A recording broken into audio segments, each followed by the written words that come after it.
प्रिय छात्र छात्राओं, स्नेही बंधुओं, आज हम माहेश्वर सूत्र को याद करेंगे। अभी अभी हमारे साथ आपको माहेश्वर सूत्र याद होंगे, ऐसी मेरी योजना है। बहुत ही सरल तरीका आपके सामने प्रस्तुत है। थोड़ी सी भूमिका बनानी है। एक लड़की है जिसका नाम है रिलिरिक। क्या नाम है? रिलिरिक। वह लड़की किसी लड़के से प्रेम करती है। उस लड़के की बारात जा रही है। किसी अन्य लड़की से शादी तय हो गई, बारात गई है। लड़का बारात में वर के रूप में गया हुआ है और वह लड़की कौन? रिलिरिक बारात में आती है और लड़के को लेकर फुर्र हो जाती है। वर अर्थात दूल्हा को लेकर चली जाती है। इस भूमिका को ध्यान में रखते हुए माहेश्वर सूत्र याद करेंगे। थोड़ा सा ध्यान रखेंगे, फिर देखिए बहुत ही सरल तरीके से आपको कंठस्थ हो जाएंगे या कभी भूलेंगे नहीं, ऐसा मेरा प्रयास है। तो आते हैं बंधुओं। सबसे पहला सूत्र है अ ई उण। याद कैसे करेंगे? तो क्या है? आई उड़ गई। कौन आई? रिलिरिक आई और उड़ गई। इतना याद हो गया बंधुओं। आई उण। तो अ ई उ उड़ा। यहां चूंकि उड़ा है, हमको अड़ा लेना है, इसलिए ब्रैकेट में समझा दिया है। तो आई उण, पहला सूत्र याद हो गया कि आई उड़ गई। कौन? रिलिरिक।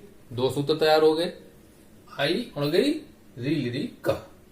अच्छा, अब लड़की आई बारात में और वो तुरंत उड़ गई या चली गई। चर्चा हुई होगी कि आई और चली गई, तो लोगों ने तुरंत आपस में पूछते हैं तो क्या कहते हैं? ए ओ, ए ओ। एक सामान्य सी बात है, ए ओ। ये अगर किसी को उच्चारण में दो अगर गलती हो रही हो तो अगर अंग्रेजी का ए बोलेंगे तो ए निकलेगा, ओ बोलेंगे तो ओ निकलेगा, और ए आ और ए को साथ बोलेंगे ए तो ए निकलेगा, आ और ओ को बोलेंगे तो अ निकलेगा। ये सिर्फ उच्चारण के लिए यहां पर लिखे गए थे। तो बंधुओं, क्या बताना था कि आई उड़ गई, रिलिरिक आई और उड़ गई। फिर लोगों ने चर्चा की तो पूछा कि अरे आई तो क्या हुआ? ए ओए, तूने देखा, ऐसे चर्चा हुई। तो पास में जब होता है तो कहते हैं ए ओ, और दूर में होता है तो कहते हैं ए ओ, दूर से बुलाते हैं। तो वही लोगों ने आपस में चर्चा की कि ए ओ ए ओ, ये चार सूत्र तैयार होंगे। कैसे? आई उड़ गई, रिलिरिक, ए ओ ए ओ, दूर से बुलाएंगे। चार माहेश्वर सूत्र तैयार होते हैं इन्हीं बातों में। और हमारे सारे जो स्वर हैं, आ से लेके चा तक अच प्रत्याहार बनता है। ये अच प्रत्याहार के चार सूत्र जिसमें सभी स्वर आते हैं आपको याद हो गए होंगे। इसके बाद देखिए, जब वो आई और चली गई, लोगों ने चर्चा की, तभी क्या बात आई? हाय। वर माने क्या होता है? दूल्हा। टरक। हाय दूल्हा टरक, दूल्हा टरक गया। अर्थात वो जो रिलिरिक आई थी वो दूल्हे को लेकर चली गई। तो मुंह से क्या निकला?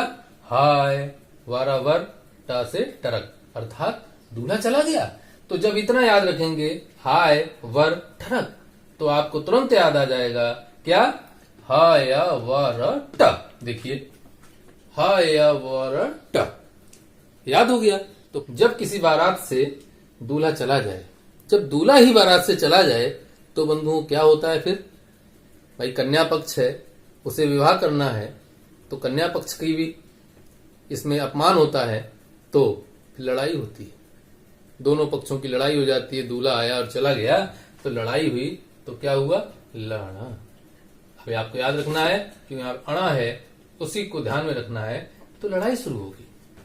अब जब लड़ाई होती है बंधुओं, तो क्या सुनाई देता है? लड़ाई में कुछ पता नहीं चलता, क्या आवाज आ रही है, क्या हो रहा है, कुछ भी नहीं पता चलता। तो सारे जो आवाज है, आपको क्या तैयार करना है यहां तक पहले ले लेते हैं लण। यहां तक सभी को समझ में आ गया? एक बार दोहराते हैं सभी लोग। आई उण रीलिक एओं अयच हाय वर टरक हया वर ट। फिर लड़ाई शुरू। जब लड़ाई शुरू हो गई तो यहां पर आएंगे या माऊ अण न म। यहां पर जरा सा आप ध्यान रखेंगे तो हमने पांचों वर्ग लिखे हुए हैं यहां पर। तो यहां पर याद रखने के लिए आपको क्या रखना है ध्यान? पंचम अक्षर हैं ये सभी पंचम अक्षर हैं। ग य अण न म। तो ये अगर आप भूल भी जाते हैं तो पंचम अक्षर हमारे 7वें नंबर के महत्व सूत्र में आए हैं, ऐसा भी ध्यान कर सकते हैं। तो लड़ाई होती है तो कुछ भी आवाज नहीं आती, तो इस तरीके से आप यहां ध्यान रखेंगे कि सभी पंचम अक्षर यहां पर आए हैं। ऐसे भी याद रख सकते हैं जब लड़ाई होती है तो 5 उंगलियों से युक्त हाथ, झापड़ भी पड़ता है, घूंसा भी चलता है। तो आप इन 5 अक्षर को ध्यान में रख सकते हैं कि पंचम वर्ण यहां पर आया है। अब जब आप पंचम अक्षर पकड़ लेंगे, बस बहुत आसान है। इसके बाद पंचम अक्षर के बाद आपको पता होना चाहिए कि 8वें और 9वें सूत्र में चतुर्थ वर्ण लिखे हुए हैं, ए वाले चौथे। घ झ ढ ध भ। देखिए यहां पंचम अक्षर है इस सूत्र में। इसके बाद झ व घड़ धस, ये चौथे अक्षर हैं।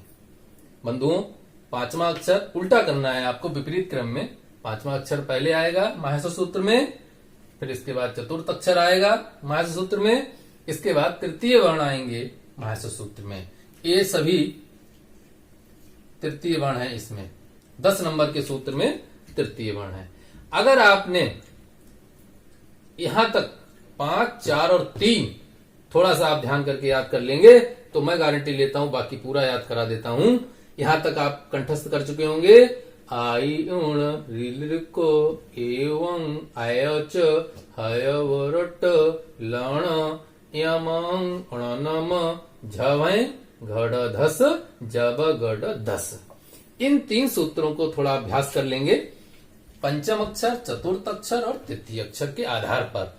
अगर कभी भूलते भी हैं तो याद रखिए पंचम अक्षर पहले, चतुर्थ वर्ण बाद में, तृतीय वर्ण उसके बाद में। अब यहां पर आते हैं, फिर हम उसी बारात से जुड़ते हैं। तो क्या हुआ, जब लड़ाई हो जाती है तो किसी को कुछ खाने पीने को तो मिलता नहीं है, तो भागदड़ मच जाती है। और भागदड़ में किसी को कुछ मिला, किसी को कुछ मिला, तो वो घटना यहां पर दर्शाई गई है।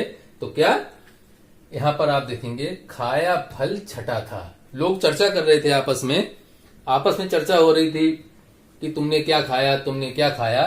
तो एक व्यक्ति क्या बोला, खाया फल छठा था। छठा था मतलब छटा हुआ फल मैंने खाया, या ऐसे कह सकते थे छटा छटाया, बचा उचा हमको मिला। तो जो बचा गया वो खाया, तो खाया फल छटा था। अब अगर आपने इतना याद कर लिया खाया फल छटा था, तो देखिए ये महर्ष सूत्र का इतना हिस्सा आपको याद हो गया। क्या, ख फ छ ठ थ। देखिए ख फ छ ठ थ, इतना याद हो गया बंधुओं। ये महर्ष सूत्र सबसे लंबा सूत्र है और ये सबसे आसान बनेगा। देखिए खाया फल छटा था, खफा छटा था। इसके बाद एक व्यक्ति बोला कि अरे हमें कुछ नहीं मिला, मैंने तो तवा चाट लिया। क्या चाट लिया? तवा। तो क्या बोल रहा है, चाटा तवा। तवा होता ना, टिक्की बनाते हैं आलू की टिक्की, तो चाटा तवा। तो एक व्यक्ति कह रहा है खाया फल छटा था, एक कह रहा है चाटा तवा। तो चाटा तवा जब कहते हैं तो बंधुओं देखिए च ट त हुआ। देखिए च ट त हुआ। तो खाया फल छठा था च ट त वा। ये महर्ष सूत्र का सबसे बड़ा सूत्र अगर आपको याद हो गया और इस फार्मूले से याद हो गया तो बहुत बड़ा प्रयास सफल होगा हमारा। ख फ छ ट थ च ट त वा। और सरल भी लगेगा, याद भी हो जाएगा। अब बंधुओं अगला भी बहुत आसान तरीका है। क्या, तब जब उस व्यक्ति ने तवा चाटा तो लोग पूछने लगे, भैया तुमने तवा चाटा तो तुम्हें क्या पाया, क्या मिला?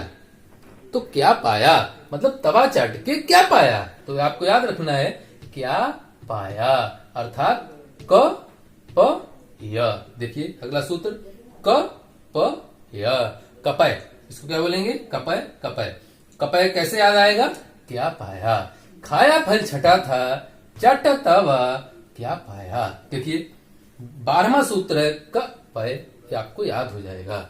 फिर एक व्यक्ति बोला कि आपने क्या पाया, तो वो जिसकी जीभ जल गई है गरम तवा से, तो वो क्या बोलेगा बंधु? उसकी जीवा जल गई, तो तवा गरम था, जीवा जल गई, तो वो क्या कहता है? जब जीभ जल जाती है तो क्या मुंह से निकलता है? सी सी सी सी तो निकलता है। तो आपको तुरंत याद आ जाएगा कि जो हमारे तालव्य, मूर्धन्य और दंत सकार हैं वो आपको यहां पर लेने हैं। तो क्या कहेंगे?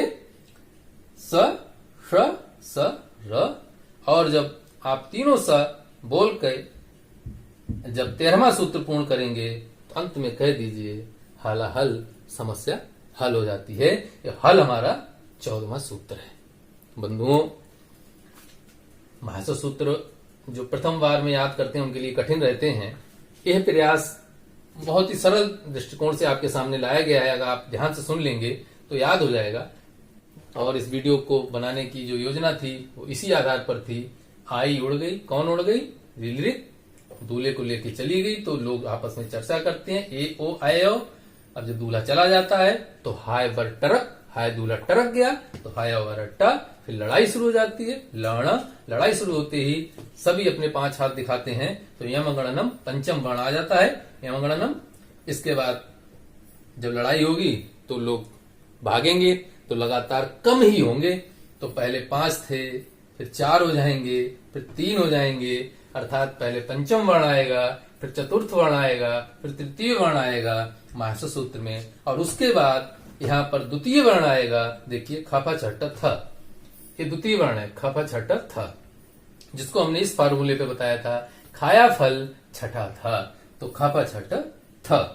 और इसके बाद यहाँ पर देखिए तो प्रथम वर्ण आएंगे का चट तप्पा, यही यहाँ पर है चट अब का पा। तो आप अगर चलेंगे तो पंचम, चतुर्थ, तृतीय, द्वितीय और प्रथम अक्षर आपको यहाँ पर मिलेंगे। लेकिन इसका बहुत ही सरल फार्मूला है, खाया फल छठा था, चाटा तवा, कब पाया, अर्थात क्या पाया, तो कपय, तो आपका स, श, सर, हल।